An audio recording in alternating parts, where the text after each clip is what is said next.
বন্ধুরা চলে এলাম আজকে একটা রেসিপি মুসুরির ডালে চচ্চড়ি। দেখো আমি মুসুরির ডালটি ভালো করে ধুয়ে নিয়েছি। এটার সঙ্গে পুরনে গোটা জিরা, তেজপাতা, শুকনো লঙ্কা, কাঁচা লঙ্কা লাগবে, পেঁয়াজ, আদা আর একটা টমেটো। এখন আমার মূল রান্নাতে চলে যায়। বন্ধুরা দেখতে থাকো। কড়াইটা বসিয়ে দিলাম। কড়াইয়ের মধ্যে লাল সরষের তেল দিয়ে দেব। তেলটা কাঁচা গন্ধটা চলে যাক। তেলের কাঁচা গন্ধটা চলে গেছে। এখন আমি তেজপাতা, শুকনো লঙ্কা, গোটা জিরা দিয়ে দেব। এটা একটু ভাজা ভাজা করে নিই।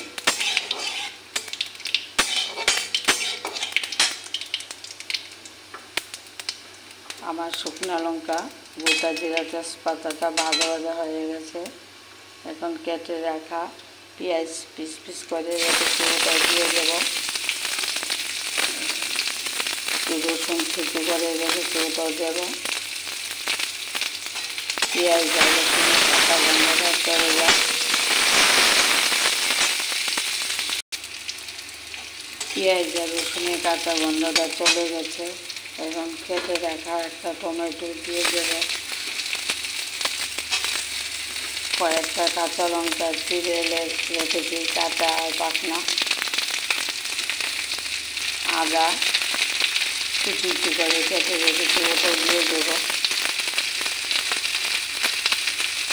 পরিমাণ মতন নুন দেব, পরিমাণ মতন হলুদ দেব।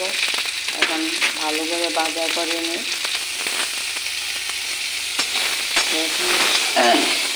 আমার ভাজা ভাজা হয়ে গেছে। আজকে মুসুরির ডালের চচ্চড়িটা তোমাদের সঙ্গে শেয়ার করে দেব।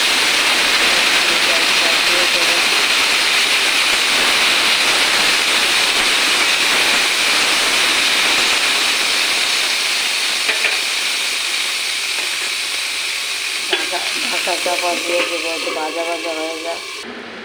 ঢাকনাটা তুলে দেখি কীরকম হয়েছে। দেখো আমার মুসুরির ডালটা ভাজা ভাজা হয়ে গেছে।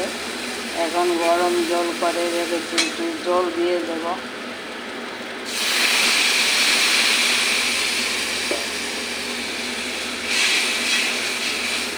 জলটা ডালের সঙ্গে মিশিয়ে নিই। আজকের রেসিপি মুসুর ডালের চচ্চড়ি। এখন আবার ঢাকা চাপা দিয়ে দেবো, মুসুর ডালটা সিদ্ধ হয়ে যাক। বন্ধুরা তোমরা মুসুরির ডালের চচ্চড়ি কোনো দিন খেয়েছো কি না আমাকে কমেন্ট করে বলবে।